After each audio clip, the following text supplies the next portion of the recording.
ከእግዚአብሔር አባታችን ከልጁም ከጌታችን ኢየሱስ ክርስቶስ ማህያዊ ከሆነ መንፈስ ቅዱስ ምሕረትና ጸጋ ፍቅርና ሰላም ከሁላችን ጋር ይሁን። እንኳን ለጻድቁ አባታችን ለአቡነ አረጋዊ በዓል አደረሳችሁ አደረሰን። እስከመጣ ድረስ ይኖር ዘንድ በወድስ ምን አግዶህ? የዮሐንስ ወንጌል ምዕራፍ 21 ቁጥር 22። በዘመናት ማዕበል ውስጥ በታሪክ አደባባይ የሰውን ልጅ መንፈስ የሚፈትኑ እምነትን የሚያጸኑና የዘላለምን ትርጉም የሚያሳዩ ታሪኮች አሉ። ዛሬ ወደር የለሽ ወደ ሆነው ጉዞ እንውሰዳችሁ። ምድራዊ ክብር ከሰማያዊ ጥሪ ጋር በተጋጨበት የልብ ፍቅር ለእግዚአብሔር ብቻ በሆነበትና የሰው ልጅ የእምነት ጽናት ተአምራትን ወደ ፈጠረበት አውደ ታሪክ ልንመራችሁ ተዘጋጅተናል። በክብር የሰከረችው የስልጣኔና የግርማ ሞገስ ከተማ በነበረችው ሮም ከንጉሳዊ የቤተ መንግሥት ውበትና የዙፋን ሙቀት ጀምሮ የነገሥታት ደም ወርሶ የተወለደው የተከበረው ልዑል ሁሉንም ነገር ጥሎ የገዳማዊ ሕይወትን ፍቅር ሲያቀነቅን ምን ነበር ያየው? ምድራዊን ዙፋን ንቆ ዘላለማዊውን መንግሥት የተከለው ይህ ታላቅ ሰው ማን ነበር? ይህ ዘሚካኤል የተባለው ልዑል እንዴት አቡነ አረጋዊ ተብሎ ተጠራ? እንዴትስ ነበር የሮምን ሥልጣን ንቆ የመንፈሳዊነትን ዙፋን የወረሰው? ከእርሱ ጋር የኢትዮጵያ ምድር በብርሃን ያበሩት 9 ታላላቅ ቅዱሳን አባቶችስ እነማን ናቸው? የእምነታቸው ጥንካሬ፣ የተጋድሏቸው ጀግንነትና የፈጸሙት ተአምር እስከ ዛሬ ድረስ እንዴት እየተነገረ ነው? አእምሮን የሚያስገርም ልብንም የሚያባብል የዘመናት ድንቅ የታሪክ ምዕራፍ በእምነትና በተስፋ ወደ ተሞላ ወደዚህ መንፈሳዊ ጉዞ አብረን እንሄዳለን። አይኖቻችሁና ልቦናችሁን ከፍታችሁ እስከ መጨረሻው ከተከታተላችሁን አባታችን አቡነ አረጋዊ በጥቅምት 14 ምን የሆኑበት ቀን እንደሆነ ትገነዘባላችሁ። ቪዲዮውን ላይክ፣ ሼር እና ሰብስክራይብ በማድረግ አጋርነታችሁን ታሳዩን ዘንድ በአቡነ አረጋዊ ስም ተጋብዛችኋል።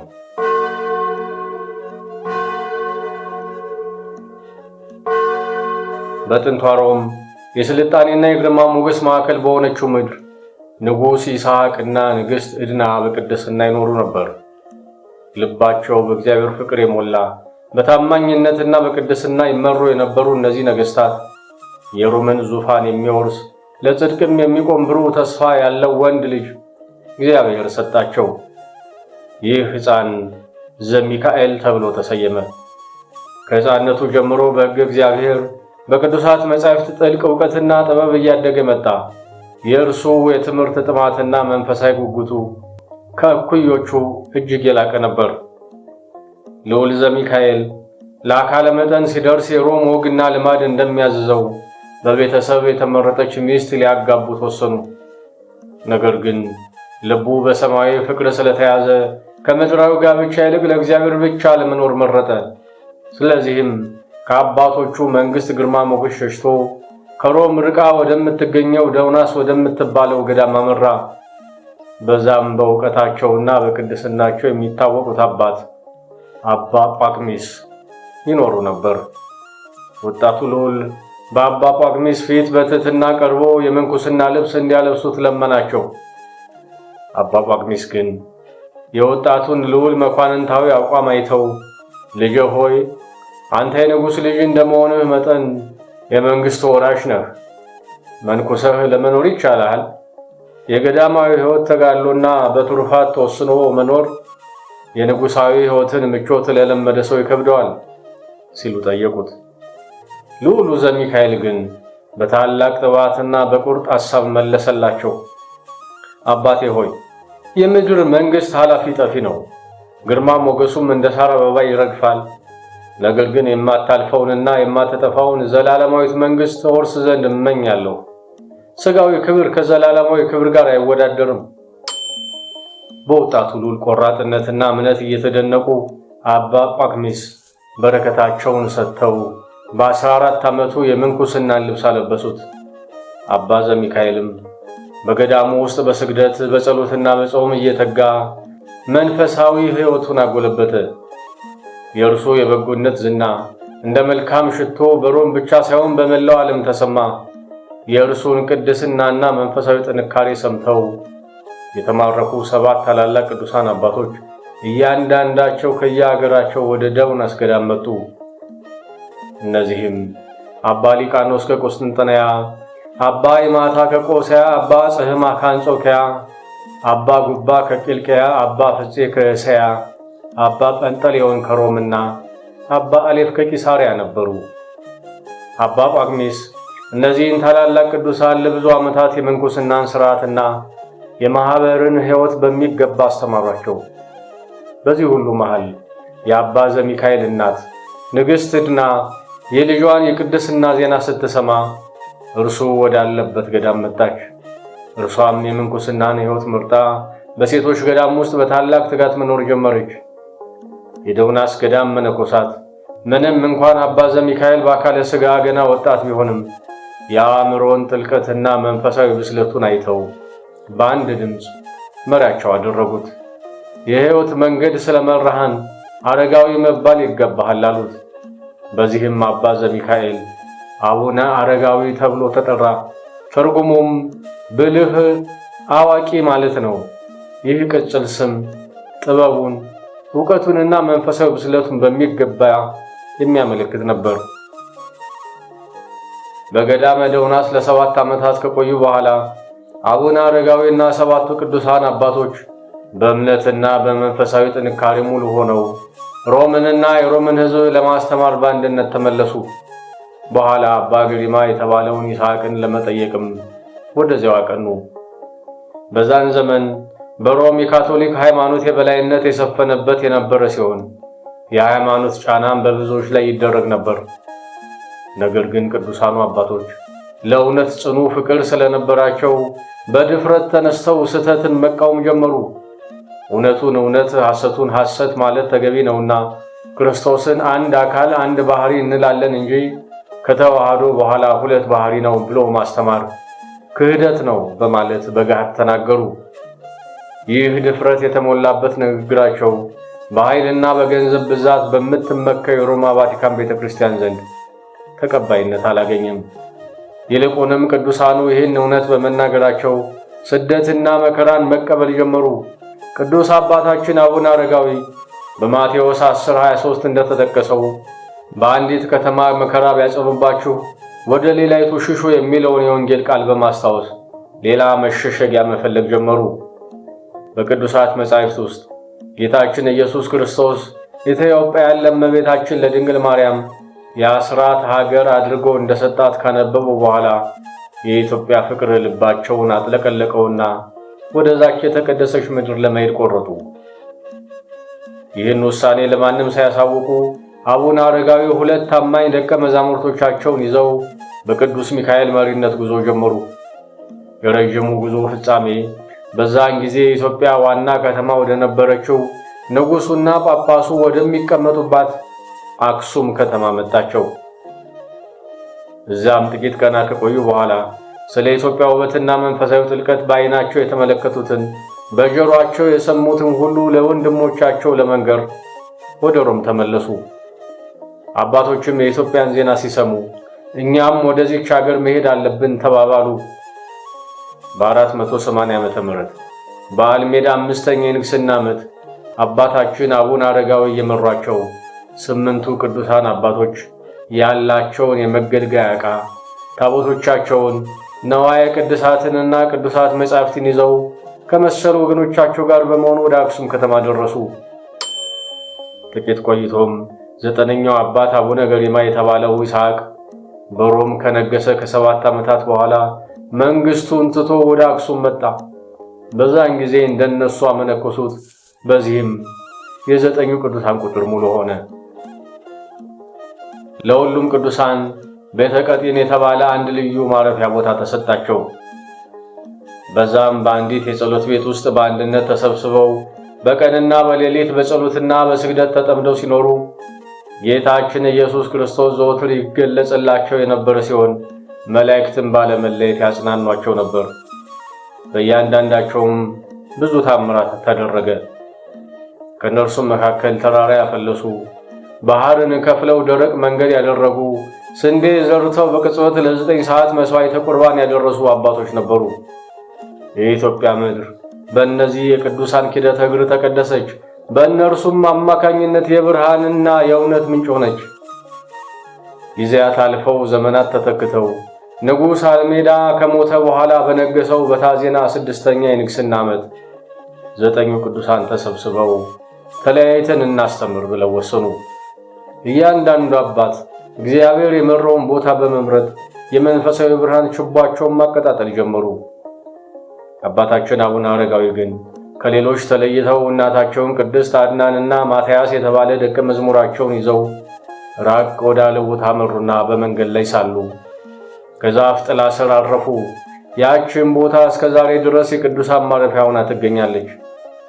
አቡነ አረጋዊ ቅድስት የሆነች ቦታን ደብረ ዳሞን ባዩ ጊዜ ለአምላካቸው ለእግዚአብሔር 3 ጊዜ ሰገዱ። በተራራዋ ስር ለመኖርም ወደዱ። ነገር ግን ወደ ተራራዋ መውጫ አላገኙም ነበር።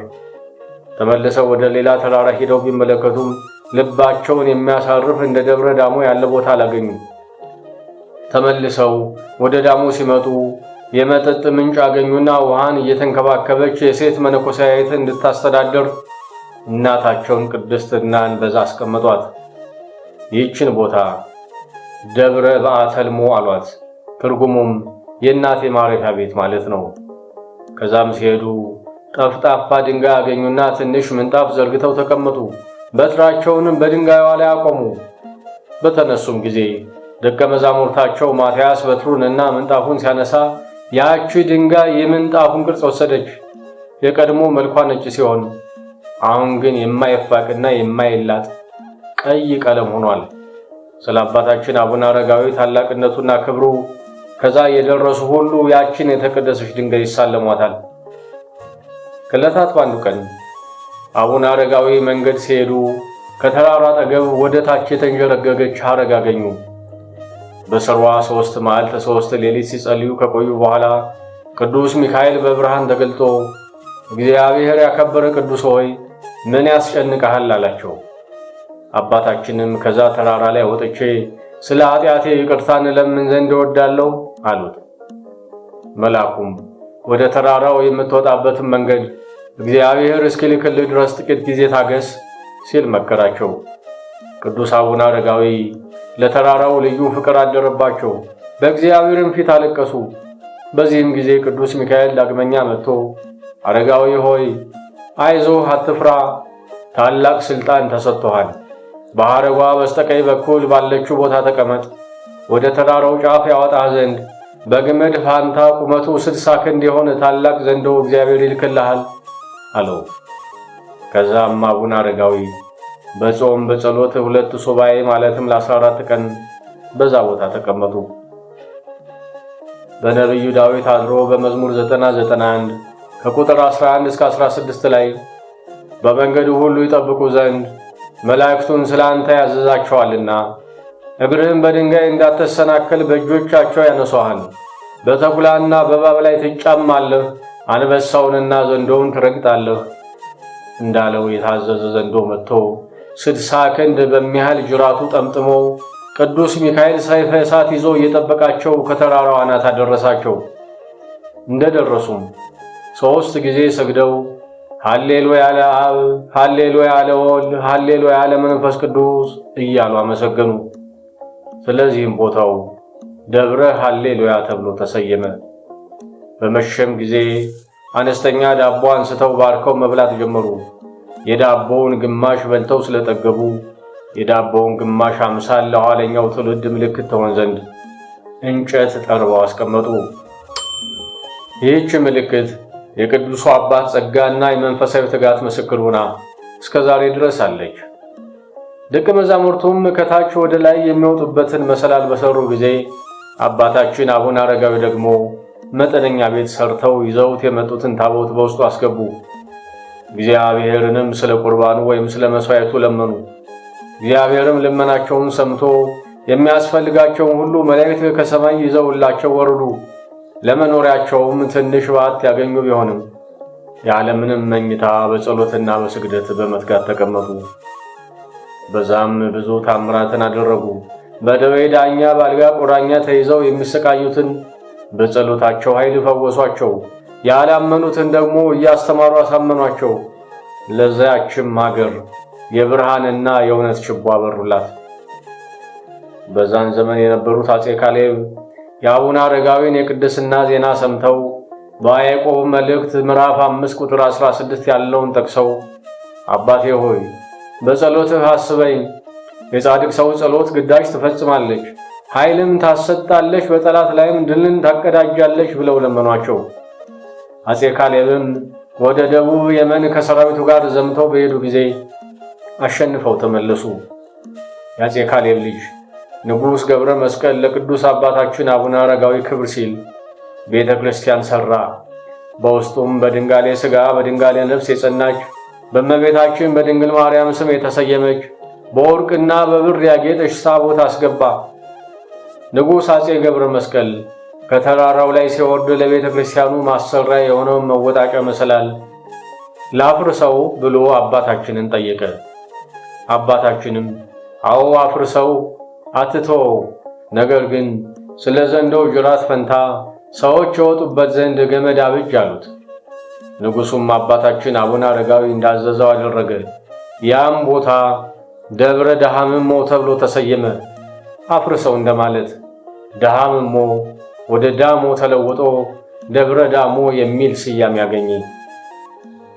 ደብረ ዳሞ በትግራይ ክልል ሰሜናዊ ክፍል በምትገኘው በአድዋ ከተማ አቅራቢያ የምትገኝ የኢትዮጵያ ኦርቶዶክስ ተዋሕዶ ቤተክርስቲያን ጥንታዊ ገዳም ናት። ይህ ቦታ ልዩ የተፈጥሮ አቀማመጥ ያለው ሲሆን በዙሪያው ገደል ሆኖ የጠረጴዛ ቅርጽ ባለው አምባ ላይ የተመሰረተ ነው። የአምባው ስፋት 500 በ1000 ሜትር ያህል ሲሆን ከባህር ወለል በላይ 2216 ሜትር ከፍ ይላል። ወደ ገዳሙ ለመውጣትና ለመውረድ የሚቻለው 16 ሜትር በሚረዝመው በአምሳለ ዘንዶ እንደተሰራ በሚነገርለት ገመድ ብቻ ነው። ከዚህ ሁሉ መንፈሳዊ ጉዞና ተጋድሎ በኋላ ጌታችን ኢየሱስ ክርስቶስ በመንፈቀ ሌሊት ተገልጾላቸው ከድካም ወደ ረፍት፣ ከሐዘን ደስታ ወዳለበት፣ ከአሳር ወደ ክብር ቦታ በታላቅ ደስታ ወስድ ዘንድ ወደ አንተ መጣው። የሞት ጥላ አያርፍብህም፣ መልአከ ሞትም ሊያስደነግጥህ አይችልም። እንደ ነቢያት ኤልያስና ሄኖክ ትሰወራለህ። መታሰቢያህን ለሚያደርግ በጸሎትህ ለተማመነ ሁሉ እኔ በመላእክት ፊት ሞገስና ባለሟልነትን እሰጠዋለሁ። በእውነተኛ ሃይማኖት ሆኖ የገድልን መጽሐፍ የጻፈ ያጻፈ ወይም የተረጎመ ሁሉ እኔ ስሙን በሕይወት መጽሐፍ እጽፈዋለሁ። ይህን ሁሉ ላደረገም እስከ 14 ትውልድ ድረስ ምርልሃለሁ ብሎ ታላቅ ቃል ኪዳን ሰጥቷቸው ወደ ሰማይ አረገ። ይህ ታላቅ ቃል ኪዳን የአቡነ አረጋዊን ታላቅነትና በሰማይ ያላቸውን ክብር ከማሳየቱ በላይ የደብረ ዳሞ ገዳም ለዘመናት የሃይማኖት የቅርስና የታሪክ ማዕከል ሆኖ እንዲቀጥል መንፈሳዊ መሠረት ጥሏል። አባታችን አቡነ አረጋዊ ለታማኝ ደቀ መዝሙራቸው ማትያስ ጌታችን የተገለጠላቸውንና የሰጣቸውን ቃል ኪዳን ነገሩት። ይህ መጽሐፍም ተጽፎ ለልጅ ልጅ መታሰቢያ ይሆን ዘንድ አዘዙት። ወንድሞቻቸው ደቀ መዛሙርቶቻቸው በተሰበሰቡበት ሁሉንም ካስተማሩ በኋላ ከዛሬ ጀምሮ በሥጋ አታዩኝም አሏቸው። ደቀ መዛሙርቱም በመሪር ሐዘን እግራቸው ስር ወድቀው አለቀሱ። አባታችን አቡነ አረጋዊም አጽናኗቸው።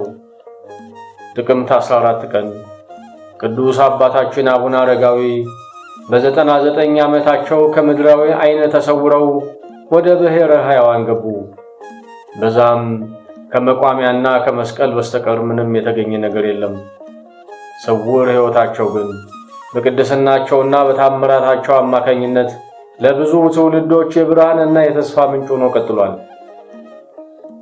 ከሮም ንጉሣዊ ቤተ መንግሥት ግርማ ሞገስ እስከ ኢትዮጵያ በረሃማ ገዳማትና የደብረ ዳሞ ጫፍ ድረስ የተጓዘው የአቡነ አረጋዊ ሕይወት የምድራዊ ሥልጣንና ክብር ጊዜያዊነት፣ የመንፈሳዊ ጥሪ ዘላለማዊነትና የእምነት ጽናት ምን ያህል ታላቅ ታምራትን እንደሚያደርግ የማያጠራጥር ማረጋገጫ ነው። ተራራን በዘንዶ የወጣ የታቦትን ስፍራ ያጸና የነገሥታትን ልብ የመለሰ ለብዙ ትውልዶች የእምነት አርያ ሆኖ የኖረ ይህ ቅዱስ አቡነ አረጋዊ ዛሬም ድረስ በኢትዮጵያ ምድር በደብረ ዳሙ ገዳም ቅጥር ውስጥ በሕይወት አለ። ለእኛ ለሁላችንም የብርሃንና የመንፈሳዊ መንገድ ካርታ ሆኖ በአማላጅነቱና በጸሎቱ እየመራን ይገኛል። ይህ አስደናቂ ታሪክ ለእያንዳንዳችን በሕይወታችን ውስጥ የምንሻውን የዘላለም መንግሥት እንድናስብ፣ በፈተናዎች መካከል እምነታችን እንድናጸና፣ በዓለማዊ ግርግር መካከል ለጽድቅ እንድንቆም ጥልቅ መንፈሳዊ ጥሪ ያቀርብልናል።